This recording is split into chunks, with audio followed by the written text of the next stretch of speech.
Warren Mackenzie worked for 2.5 years with Bernard Leach in England. He now teaches at the University of Minnesota and makes a lot of pottery. Bowls are one of the problems which I've often assigned my kind of intermediate students, and most of them start off thinking, well, a bowl is a bowl, you know, you pull up a wall and you spread it out and you have a bowl. But in fact, of course, a bowl can have an infinite variety of relationships and of feelings. A bowl can be a very stocky, reaching sort of thing, stretching out, or it can be a very compact, comfortable sort of piece. And it can be quite complex and pulling in many directions, or it can be something of great beauty and simplicity. Any one of these, I think, is a valid approach, and it is one of these things where you say, oh, you go and you make the same bowl day after day after day, but you never make the same bowl, simply because you think a little bit differently, and your reaction to the clay and to what you're doing with it is going to be slightly different now than what it was before. I'm not making sculpture, I'm not making paintings, I'm making pottery to be used.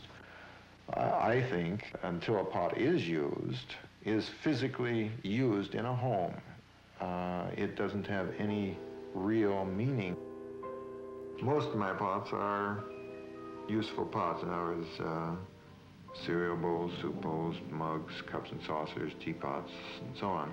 A fair amount of vases also, which might be classified as useful pottery, they might not. It's like the difference between your reaction to a machine or a human being. I mean, a machine can be admired for its beauty, and it can be a very attractive thing.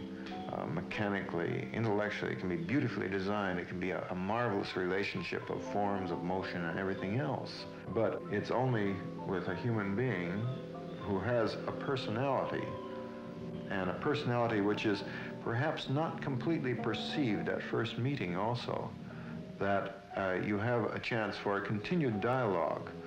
And I think this is the fascination of using handmade pots. A machine-made pot is probably an intellectual concept. It's a design which has been well executed, and it may be a very beautiful design, but it can never have a human quality to it. The best handmade pots, I believe, going back to this thing of perceiving them completely, I think the best handmade pots are those in which it is possible to come to them again and again and again and again, and continue to find new aspects of the pot which you hadn't seen before. It's just like getting to know a person, and the longer you live with them, the more you know about them. And you never really know probably everything about them.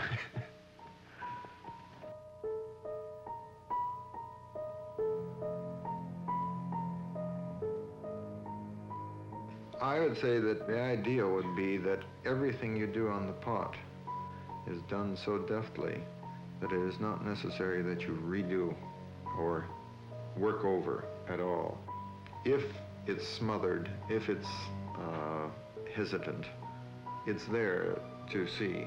And in reality, on careful examination, a pot is a very clear picture of exactly what was done to it.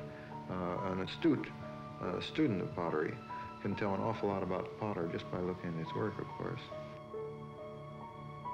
Actually, the way I sell most of my pots is right here at the pottery. People have asked to go on a mailing list, and I send them a notice saying I've had a firing, and on such and such a day, the pots will be available to look at and to buy if you want.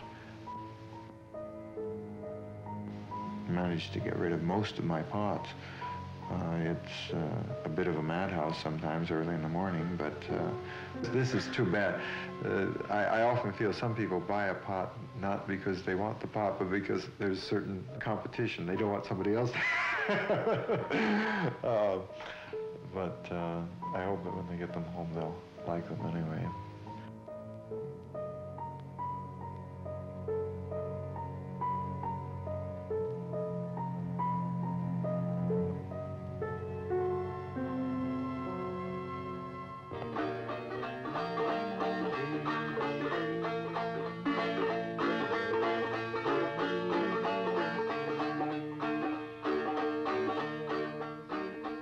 Bogatay teaches at Ohio State University.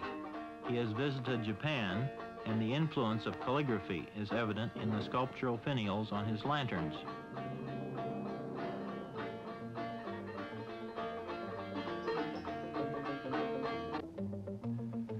Well, to begin with, I was interested in sculpture. I started doing sculptures when I was 11 years old. Dogs and bears, pointer dogs pointing and bears on their hind legs. And that interest never left me. I've done a good deal of study of anatomy of animals, and I change and modify, and I suppose in some cases I invent my own anatomy, but there is a basis for the anatomy of whatever it happens to be. But I'm more concerned about, in some way, expressing the dominant character of the particular subject that I deal with, so that there is some kind of energy, force, evident in the final thing.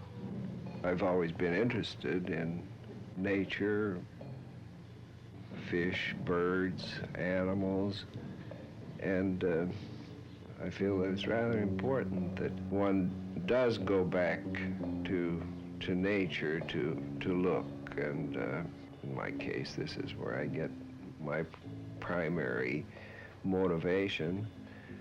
People have to develop the capacity to perceive and to make qualitative judgments, which in some way contributes to one's interest and enthusiasm in working, and in some way makes possible presenting something in a different way than it's ever been presented, so that perhaps one can produce something which in some way contributes to the experience of the observer, something which he perhaps hadn't seen or understood or appreciated.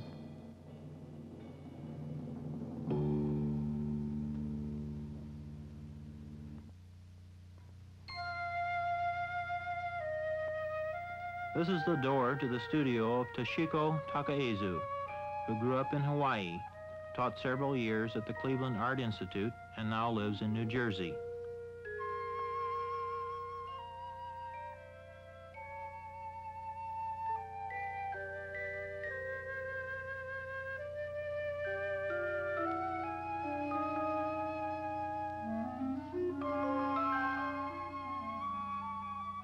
If you're just right with the clay, somehow you feel kind of a music and something that you really can't explain, and you know that piece is good. And this happens very, very seldom, very seldom. When I first felt that I felt this way or heard it, I was kind of shocked. And then I wanted to hear this again, but it didn't come for a long time. And this was many, many years ago. And even now I can almost feel it, but it's quite silent. Sound is quite silent. But I feel that there should be an interplay between the medium, the clay, and the potter. There are times when you know that this happens. And if you become the master, a complete master of the clay, I think there is a feeling of coldness that I don't enjoy. If I do this, then I play after it's been thrown. So I feel that there should be something that the clay, the interplay, shall I say, has something to say, this combination of this, the interplay of the medium and yourself. I just grab the brush and just swing like that. And then if it doesn't turn out, it's okay. But I have a good time doing this. I have a marvelous time just, I don't know what's going to happen. But if you have a background of design in some ways, I think you know exactly, without thinking, know where to place it. And say that I'm going to place on top of here because it should work this way. That's not the kind of plan that I have. I just grab the brush and go, swish it. And I've been doing this for quite some time. And I can't seem to get out of this yet, because this is an ultimate in a sense. But at the same time, I have dropped beads in, or bits of clay in. I also hoping there is an element of surprise, that something happens, that it rings. How you like that? Yeah.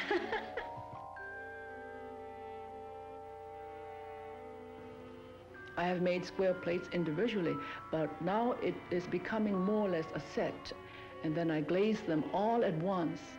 And now I'm pouring, and I'm just, with almost like a dance movement. If I want the glaze to just flow in one section, I find myself tilting the plate on one section so the glaze will just run, and I want the effect. And if I want to stop it, I tilt the other way and stop it. Or sometimes I put my fingers like on my hand to stop the glaze.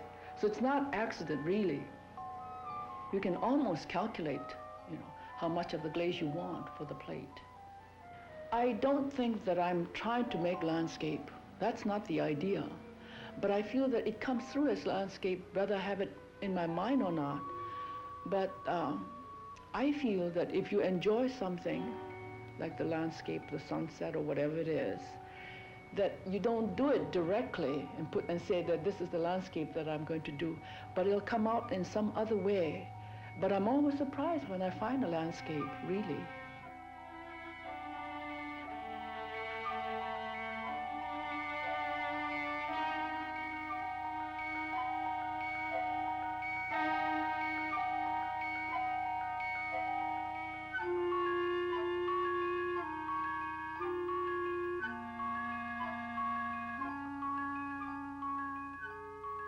I'd like to have some of these on the table, that you can see right in.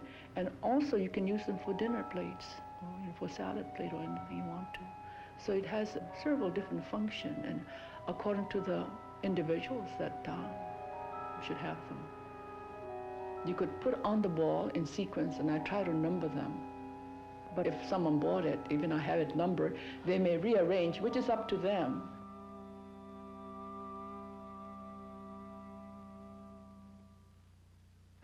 Frans Wildenhain, born in Germany, worked for many years in Europe, and now teaches at the School for American Craftsmen at the Rochester Institute of Technology.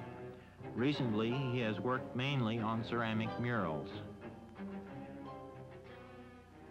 I was on the Bauhaus in Weimar, and they had ceramic.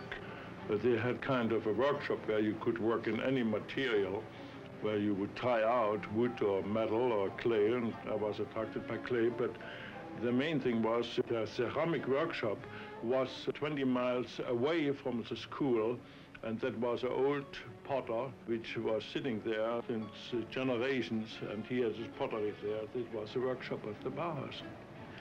This man rejected to teach. He said, when the people will learn it, they come to me.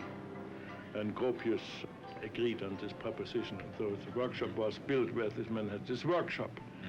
And we learned it there in a very apprentice, journeyman, apprentice master, the old guild system, and I think we learned very well. I made a living for a long time making functional pottery and to sell it to shops and with all the things involved. And what I'm doing now is sculpture. I make pots which could be sculpture or can pass as sculpture, but they are still hollow and you can put something in. That's a problem where sculpture or where pottery has no direct, no definite line where it goes, but still I am inclined to call myself a potter, although I am more a potter in the flat than in the round in the moment. This mural, over 100 feet long, depicts the development of medicines and is located at Strassenberg Pharmaceuticals in Rochester, New York. We come to the organic world, and the organic world is plants, roots, flowers, seeds, saps from plants dropping down. This figure here is a shaman or a witch doctor, which is symbolizing the alchemistic world before chemistry. The sun is the all-healing source in our earthly life. It is an interpretation of the sun as I see it. This man on the right of the sun is symbolizing contemporary man, in some way symbolizing progress in the scientific world. The result of my interpretation is, of course, a more poetical interpretation of the whole world of pharmacy as perhaps the scientific mind, the man approaches with all the knowledge about it, would see in it. But those are the most things in life anyway. We don't live on bread alone. We have to have some elevation